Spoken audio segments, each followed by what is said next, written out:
class. My name is Professor Sanchez, and today's class we'll be learning about a philosopher named Ludwig Wittgenstein, and I prepared a video for you guys.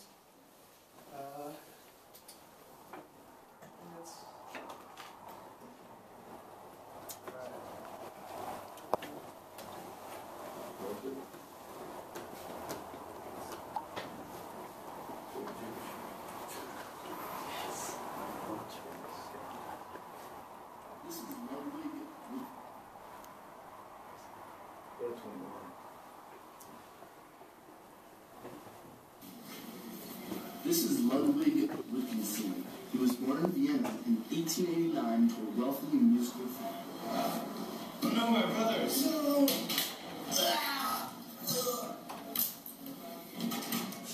He lived in a family with many siblings, and 3 of his brothers committed suicide when he was young. He served during World War I.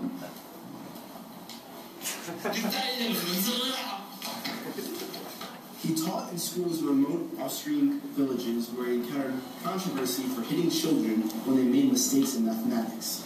He worked at a hospital in London where he told patients not to take the drugs they were prescribed, and where no one knew he was one of the world's most famous philosophers.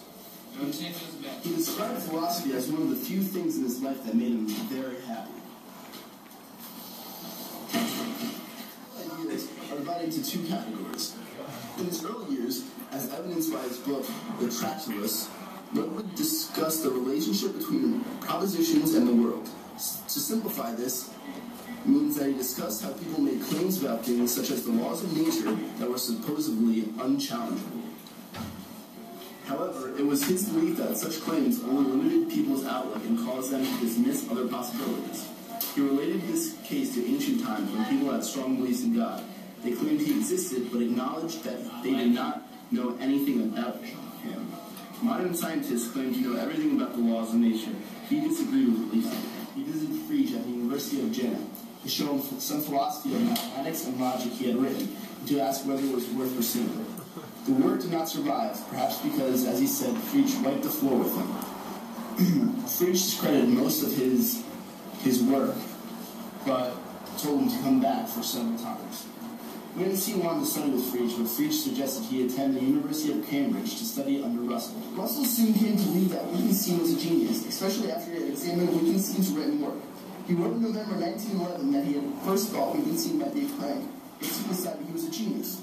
Some of his early views made the decision difficult. He maintained, for example, at one time, that all essential propositions are meaningless.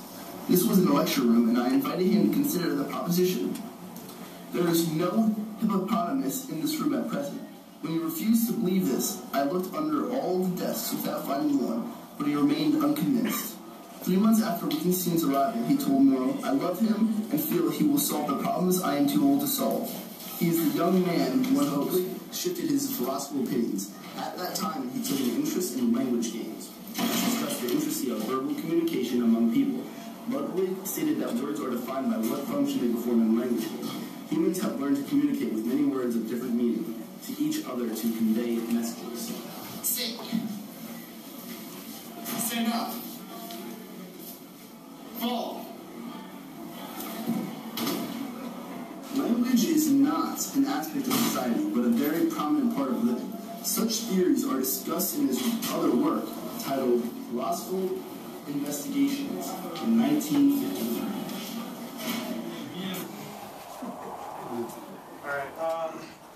So one example of Ludwig's philosophy of the language games is called Builder's Language, and it's this story that he came up with. The story consists of 2 builders who decide to build a house just one day. And Builder A is in charge of putting the house together, while Builder B is in charge of bringing the supplies A needs to build the house. Builder B has to pile as many stones to choose from, and the language game comes into play where Builder A is able to request specific stones from the pile, referring to the stones by individual names. blocks or slabs, for example, because Builder B understands the language being used. He can successfully set the correct materials, and A and B are able to build the house using these different terms that are referred to in the language. That's correct. And this is a portrayal of what he means. I need a large brick.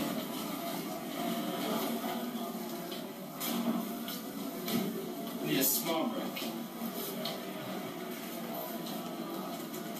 And this is how the language games work. In other words, Ludwig would much appreciate the game Words with Friends. Strike. Quiz. Test. Cat. In April 1951, at the age of 62, Ludwig Wittgenstein died of prostate cancer. He had a long life, and he was a great teacher and philosopher.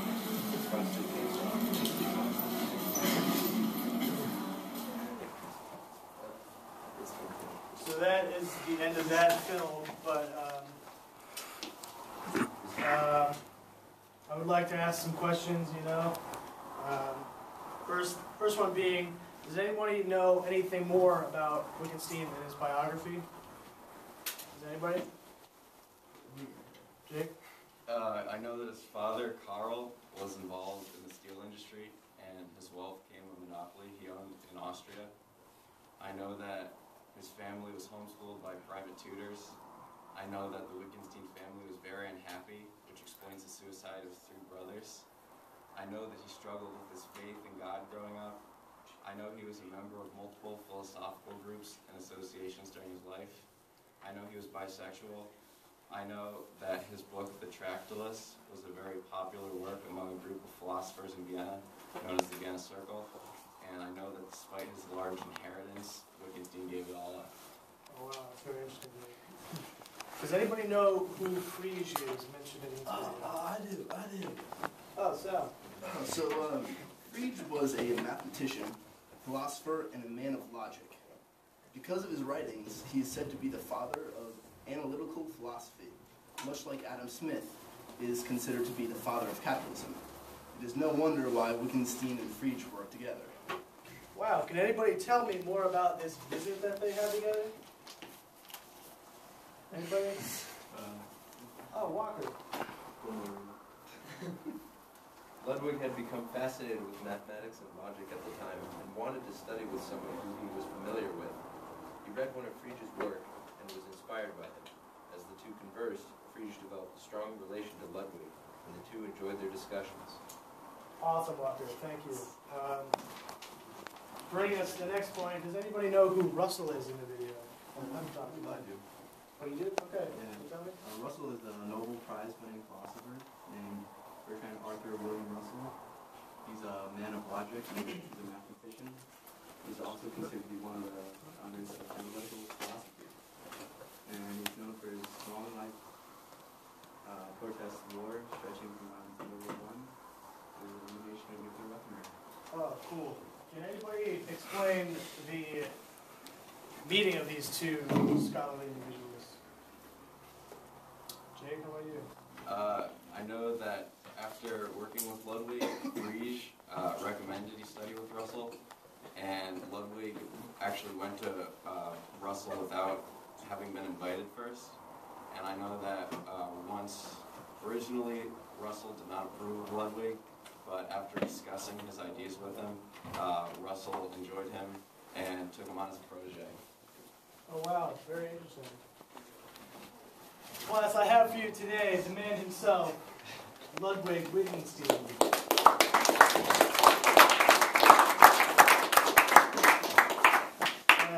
Any words that you would like to say to this learning class? Anyone? Sir, I'm asking, would you like to tell the learning class we just learned your biography and your skills of logic? Is there any words that you would... Well, yeah, my childhood was really good and stuff. I really liked it. I enjoyed it. You would agree that your main philosophy is logic, correct? With all the books you've written? Yeah. Thank you. Thank you, sir. Thank you. Does anybody have any questions for Ludwig? Anybody? He's the man himself. Great opportunity here. Great opportunity. How many brothers did you have again? I missed that. I had 5. Looking at 3, sir. You had 5, but 3 only killed them. Yeah, right. I was telling my parents. Okay, 2 of them are living. cool. No further questions. No further questions? All right, great. Yeah. Thank you.